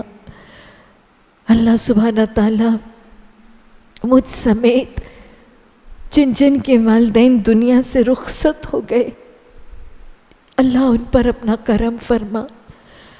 اللہ اپنے ان پیاروں کی خدمتوں میں، ان کی اطاعتوں میں، ان کی فرما برداریوں میں ہم سے جو کمیاں ہو گئی، ہم سے جو کوتاہیاں ہو گئی، اللہ کہیں سستیاں ہو گئی، اللہ درگزر فرما دے، اللہ مواخذہ نہ کرنا، اللہم حاسبنا حسابا یسیرا۔ اللہ سبحانہ تعالیٰ اگر کہیں ان کو دکھا دیا، ان کو رلا دیا، ہماری کمی کوتاہی کو معاف کر دینا۔ اللہ سبحانہ تعالیٰ ہمارے ان پیاروں کو جو دنیا سے رخصت ہو گئے ہیں، اللہ ان کو اپنی جواری رحمت میں جگہ عطا فرما، اللہ ان کی درجات بلند فرما، اللہ ان کی بہترین مہمان نوازیاں فرما۔ اللہ سبحانہ تعالیٰ ان کی چھوٹی بڑی تمام حسنات کو قبول فرما لے، اللہ ان کا بڑھا چڑھا کے اجر عطا فرما دے۔ اللہ اپنا کرم، اپنا فضل فرما، ان کے چھوٹے بڑے تمام کمیوں کوتاہیوں کو درگزر فرما دے۔ اللہ ان کی بہترین مہمان نوازی فرما، اللہ ان کو اپنے صالحین کی صف میں شامل فرما۔ اللہ ہمارے پیاروں کی قبروں کو روضۃ الجنہ بنا دے، اللہ ہمارے پیاروں کی قبروں کو جنت کا باغ بنا دے۔ اللہ اگلے سفر کا ایک ایک مرحلہ آسان کرنا، اللہ ان کو اور ہم سب کو یہ جدائیاں رلاتی بھی ہیں، تڑپاتی بھی ہیں، اللہ ان ان جدائیوں کو اللہ جنت کی ملاقاتوں سے دور کر دینا۔ اللہ ہم سب کو اگلوں پچھلوں کے ساتھ جنت میں نبی صلی اللہ علیہ وسلم کی ہمسائیگیوں میں جمع کر دینا۔ رب ارحمہما کما ربیانی صغیرا۔ ربنا تقبل منا انک انت السمیع العلیم وتب علینا انک انت التواب الرحیم، آمین ثم آمین۔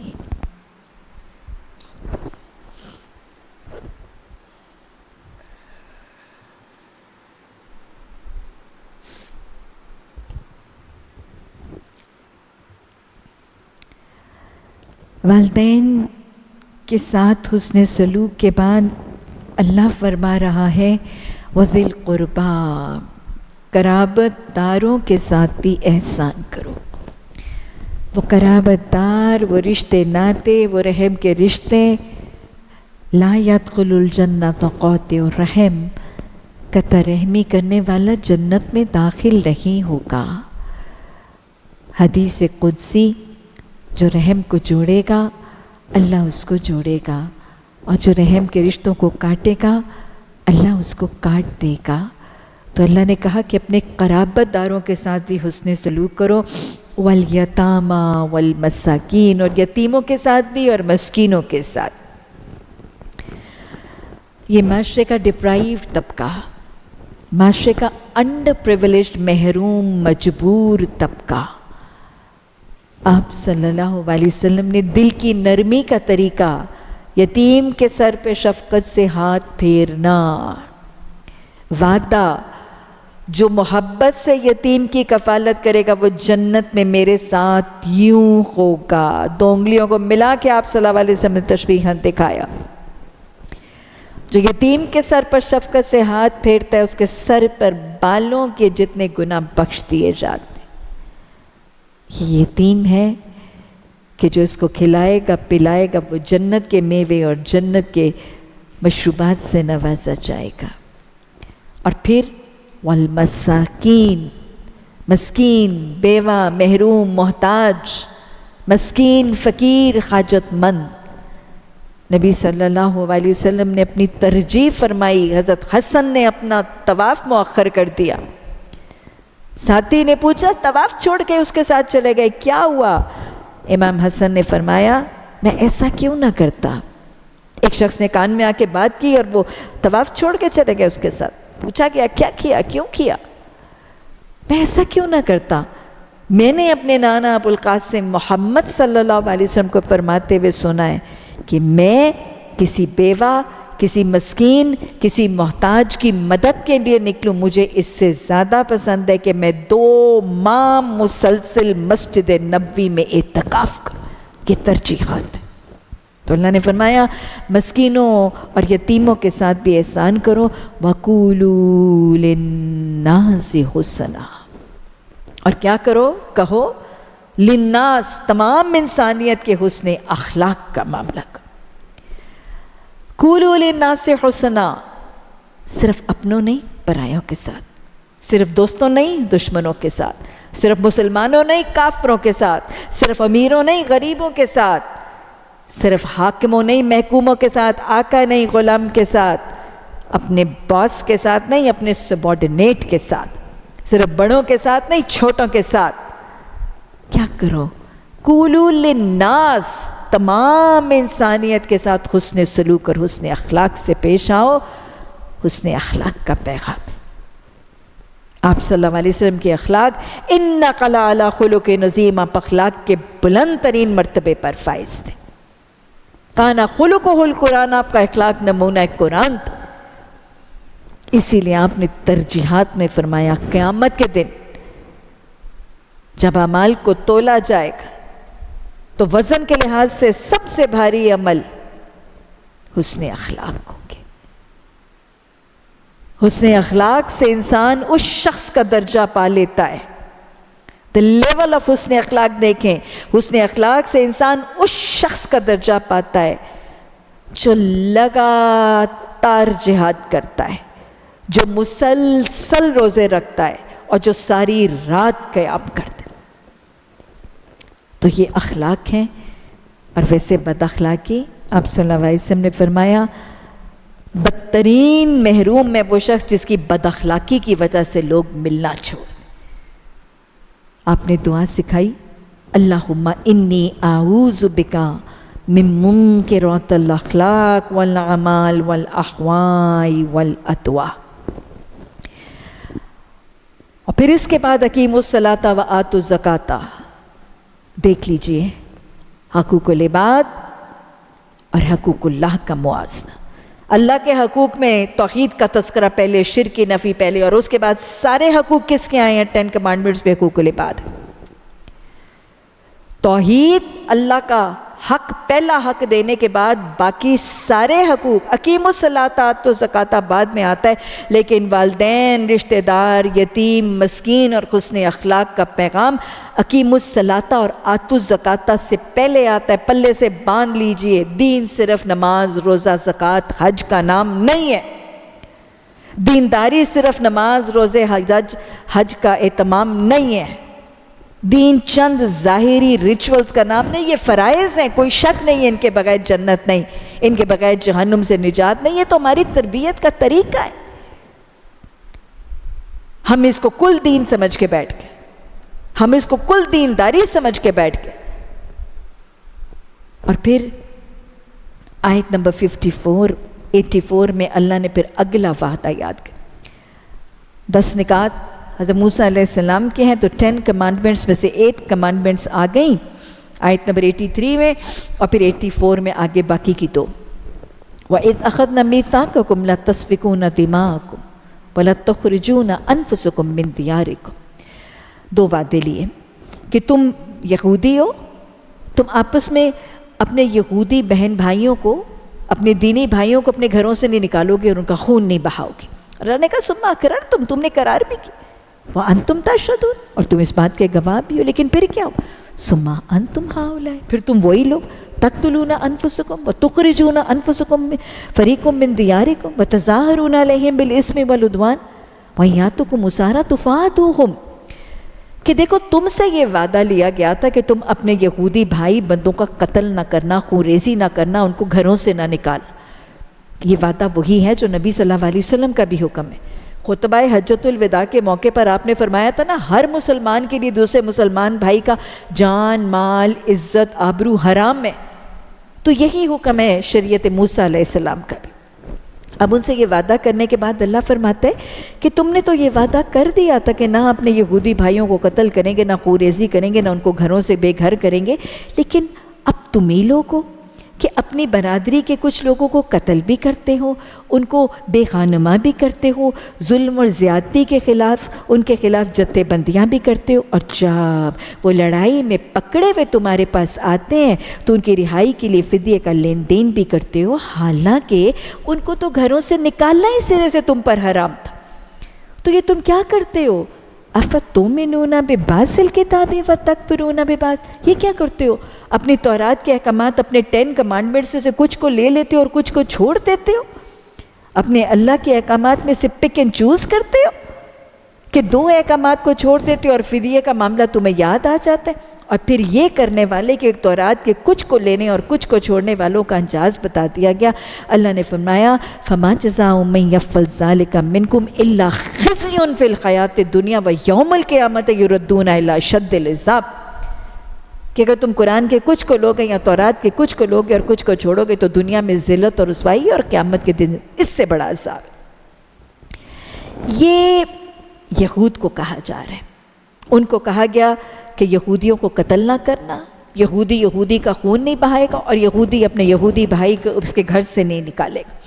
ان سے وعدہ لیا گیا، انہوں نے وعدے کی پابندی پر مطلق۔ لیکن مدینہ میں کیا ہوتا تھا جس کا تذکرہ کیا جا رہا ہے؟ مدینہ کی سیاست کو ذرا سمجھ لیجیے، مدینہ کی انٹرنل پالیٹکس کو سمجھ لیجیے۔ مدینہ کی بستی میں آپ ہجرت کر کے تشریف لاتے ہیں تو اس سے پہلے اگر آپ دیکھیں تو 2 مشرک قبیلے، اوس اور خزرج، ایسے ہی تھا نا جو سینٹر آف مدینہ میں آباد ہے، مشرک قبیلے اوس اور خزرج، اور مدینہ کے مضافات میں سبربز میں 3 یہودی قبیلے تھے، بنو قینقاع، بنو قریظہ اور بنو نذیر۔ اب ان میں سے 2 جو ہیں وہ ایک خزرج کے سپورٹر تھے اور ایک قبیلہ اوس کا سپورٹر تھا۔ یہ یہودی قبیلے آپس میں ڈائریکٹلی نہیں لڑتے تھے، آپس میں یہودیوں کی جنگیں اور قتال اور قتل خون ریزی نہیں ہوتی تھی، لیکن جب اوس اور خزرج کے درمیان جنگ ہوتی تھی جو 200 سال سے چل رہی تھی، تو پھر یہ اپنے سپورٹنگ اوس اور خزرج کے ساتھ یہ بھی میدان جنگ میں کود پڑتے تھے، جس کے حریف تھے اس کی حمایت میں یہ بھی میدان جنگ میں کودتے تھے۔ تو اینڈ آف دا ڈے کیا ہوتا تھا؟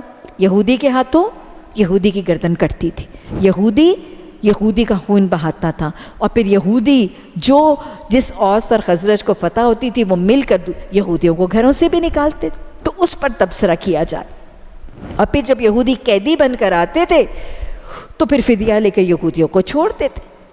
جہاں فدیے کا مال ملنے کی ٹیمپٹیشن ہوتی تھی وہاں تورات یاد آ جاتا تھا اور تورات کے احکامات یاد آ جاتے تھے، اور جہاں اپنے اوس اور خزرج کے قبیلوں کو خوش کرنے کا معاملہ ہوتا تھا وہاں تورات کے وہ احکامات بھول جاتے تھے۔ یعنی تورات کے احکامات کو بھلا کے یہودی کا قتل بھی کرتا تھا، گھروں سے بھی نکالتا تھا، کیونکہ وہاں سے ان کو راضی کرنے کا معاملہ، دنیا بنانے کا معاملہ، اور جہاں مال ملنے کا امکان ہوتا تھا وہاں پہ تورات یاد آ جاتی۔ تو اللہ نے اس بات کی نفی کی کہ تم تورات کو اپنے دنیاوی مفادات کے غرض میں تورات کو چھوڑ بھی دیتے ہو، اور دنیاوی فائدے ملنے کے چکر میں تمہیں تورات کو لے بھی لیتے ہو۔ تو انجام بتایا گیا۔ یہ پورے کا پورا رویہ منون اگر ہم دیکھیں تو امت رسول صلی اللہ علیہ وسلم میں بھی بالکل اسی طرح رائج۔ اگر آپ پرانی تاریخ کو نہ بھی دیکھیں، ابھی پچھلی کچھ دہائیوں کی تاریخ امت مسلمہ کی دیکھیں تو کیا ہوا؟ Gulf war.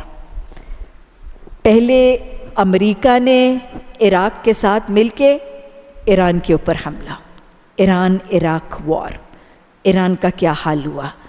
عراق چہیتا لاڈلا بن گیا۔ پھر وہی عراق، اس پر امریکہ نے ایک اور اسلامی ریاست کے ساتھ مل کر عراق پر حملہ کیا، بغداد کی اینٹ سے اینٹ ملا دی اور پورے کے پورے ملبے کا ڈھیر بنا دیا ان کے شہروں کو۔ ہوا کہ نہیں ہوا؟ مسلمان ریاستیں ان امریکی ریاست کے فوجیوں کے ساتھ مدد کر کے مسلمانوں کی گردنیں بھی کاٹتی رہیں، ان کے گھروں کو ملبے کا ڈھیر بھی بناتی رہیں۔ یہ سب کچھ ہم گلف میں دیکھتے رہے نا، اس کو چھوڑ دیجئے اپنی ریاست۔ پاکستان میں کیا ہوا؟ ہم نے افغانستان کے ساتھ کیا کیا؟ 9/11۔ وہ 9/11 کا واقعہ، امریکہ کا ارادہ کہ اب ہم افغانستان کے اوپر یہ جو دہشت گرد ہیں افغانستان کے، جنہوں نے ٹوین ٹاورز کو گرایا ہے، یہ خود فیبریکیٹڈ کہانی، ہم اب دہشت گردی کا خاتمہ ان افغانستان کے مجاہدوں کا کریں گے۔ اور رستہ مانگا تھا پاکستان سے۔ کیا کہا؟ ہمارے پاکستان کے حکمرانوں نے کہا سب سے پہلے پاکستان ہینڈز اپ ہیں، ہم امریکہ کی دشمنی مول نہیں لیں گے، ہم سے اپنی ریاست تو بچائی نہیں جاتی، ہم کہاں افغانستان کو بچاتے پھریں۔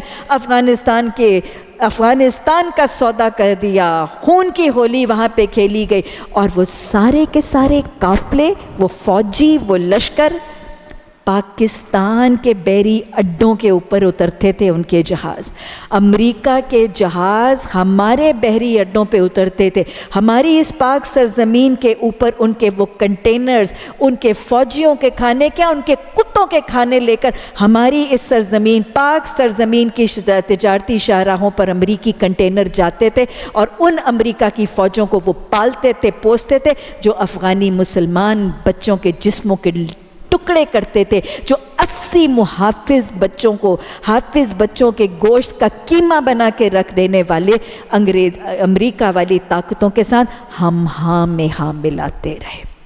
ہم گو امریکہ کرنے والوں کو دہشت گرد بنا کے، ان کی خون کی قیمتیں کھا کے، ان کی خون کی ہولیاں کھیلتے رہے۔ کیا ہمارا یہ رویہ نہیں رہا؟ اور پھر ہم سمجھتے رہے کہ اس کے بعد تکلیف نہیں آئے گی، اس کے بعد خزیون فی الحیات دنیا نہیں ہوگا۔ آج تک ہمارے اس ملک سے دہشت گردی کا خاتمہ نہیں ہوا، اور وہ خون کی ہولیاں ہم آج بھی بھگت رہے۔ ایسے ہی ہے، یہی اللہ کہہ رہا ہے کہ اگر مسلمان بھائی کا، یا اگر مسلمان ریاست کے ساتھ ان کے خون کی سودے کرے گی، ان کو دشمنوں کے حوالے کرے گی، تو خود بھی تم اپنے آپ کو اس سے محفوظ نہ سمجھ۔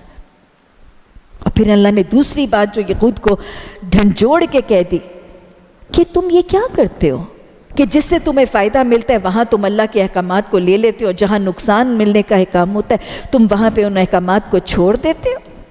یہ تو ان کو کہا جا رہا ہے، تورات کے حاملوں کو کہا جا رہا ہے، وہ تورات جو مکمل نہیں تھی، جو جامع نہیں تھی، جو محفوظ نہیں تھی، جو تحریفات کا شکار ہوئی، کہ اگر تورات کے حکم میں سے پک اینڈ چوز کرو گے، افتؤمنون ببعض الکتاب کرو گے، تو دنیا کی رسوائی بھی ہوگی، اور یوم القیامت یردون الی شد العذاب بھی ہوگا۔ قرآن بہترین جامع مکمل محفوظ کتاب، اس کے ساتھ اگر بعض حصوں کو لیا اور بعض حصوں کو چھوڑا تو کیا خیال ہے یہ رسوائی اور قیامت کے دن کا عذاب نہیں ہوگا؟ یہ وہی رویہ ہے جو ہم دوسرے رکوع میں بات کر چکے ہیں۔ قرآن میں پک اینڈ چوز کرنا، قرآن میں پک اینڈ چوز کرنا، کیا تھا جملہ؟ ٹھنڈا ٹھنڈا میٹھا میٹھا دین لے لینا، کڑوے کسیلے مشکل بھاری احکامات چھوڑ دینا۔ اللہ پھر دوسری دفعہ اسی کا تذکرہ کر رہے ہیں مل کے پڑھیں آیت نمبر 84، پھر کھولیں، پھر پڑھیں۔ اللہ کیا کہہ رہا ہے؟ سوالیہ انداز میں پوچھ رہا ہے، اَفَتُؤْمِنُونَ بِبَعْضِ الْكِتَابِ وَتَکْفُرُونَ بِبَعْضٍ، اس بہترین کتاب کے ساتھ تم نے اپنا یہ کیا انداز بنا لیا ہے؟ تم کچھ حصوں کو لیتے ہو، کچھ حصوں کو چھوڑ دیتے ہو۔ نماز تو ساتر لباس کے ساتھ پڑھتے ہو اور باقی کا دن وہ ساتر لباس چھوڑ دیتے ہو۔ صدقہ خیرات اور زکوٰۃ تو دے لیتے ہو، لیکن مالی معاملات میں سود کی حرمت کو بھول جاتے ہو۔ ذکر اور تسبیحات کو تو معمول بنا لیتے ہو، لیکن چغلیاں اور غیبتیں چھوڑنے سے رک جاتے ہو۔ اَفَتُؤْمِنُونَ بِبَعْضِ الْكِتَابِ وَتَکْفُرُونَ بِبَعْضٍ، تو اللہ نے جھنجھوڑ کے رکھ دیا اس آیت میں۔ اللہ مطالبہ یہ کرتا ہے کہ سمینا کے بعد کیا کرنا ہے؟ کیا کرنا ہے؟ اطوانا۔ سمینا کے بعد اسوینا مغضوب کا رویہ ہے، دوالین کا رویہ ہے۔ اللہ کہتا ہے سنتے جاؤ اور اطاعت کرتے جاؤ۔ اسلم کے بعد اسلمتو کا دم بھرتے جاؤ۔ اللہ کہتا ہے ادخلوا فی السلم کافہ، پورے کے پورے اسلام کے احکامات میں داخل ہو جاؤ۔ پک اینڈ چوز کرنا منافقانہ انداز ہے۔ پک اینڈ چوز کرنے والے کو دنیا کی زندگی میں بھی رسوائی ہے اور قیامت کے دن شدید ترین عذاب ہے۔ اللہ ہمیں مہلت عمل میں ایمان کی طرف پلٹنے اور نفاق سے بچنے کی توفیق عطا فرما دے۔ اللہ نے فرمایا تو کیا تم کتاب کے ایک حصے پر ایمان لاتے ہو اور دوسرے حصے کے ساتھ کفر کرتے ہو؟ پھر تم میں سے جو کوئی ایسا کرے گا ان کی سزا اس کے سوا اور کیا ہے کہ دنیا کی زندگی میں ذلیل و خوار ہو کے رہیں گے اور آخرت میں شدید ترین عذاب کی طرف پھیر دیے جائیں گے۔ اللہ ان کی حرکات سے بے خبر نہیں ہے جو تم کر رہے ہو۔ یہ وہ لوگ ہیں جنہوں نے آخرت بیچ کر دنیا کی زندگی خرید لی ہے، لہٰذا ان کی سزا میں نہ کوئی کمی ہوگی اور نہ ہی انہیں کوئی مدد پہنچ سکے گی۔ اللہ سبحانہ تعالیٰ ہمیں سمینا و اطوانا کرنے والا مسلم و مومن بنا دے۔ اللہ اختیار عمل سے دستبردار ہونے، سرنڈر کرنے اور اپنے نفس کو رب کے حوالے کرنے والا، اپنے اوپر پورے کا پورا صبغت اللہ چڑھانے کی شوق اور لگن رکھنے والا بنا دے۔ اللہ ہم تیری طرف پلٹیں تو ہمیں تھام لینا، ہمیں اپنا بنا لینا، ہمیں اپنے رنگ میں رنگ لینا، ہمیں اپنے کام کا بنا کے ہمیں اور ہمارے اہل خانہ کو اپنے کام میں لگا لینا۔ ربنا تقبل منا انک انت السمیع العلیم وتب علینا انک انت التواب الرحیم۔ ربنا لا تزغ قلوبنا بعد اذ ہدیتنا وہب لنا من لدنک رحمہ انک انت الوہاب۔ سبحانک اللہم وبحمدک نشہد ان لا الہ الا انت نستغفرک ونتوب الیک۔ سبحان ربک رب العزۃ عما یصفون وسلام علی المرسلین والحمد للہ رب العالمین۔ آمین ثم آمین۔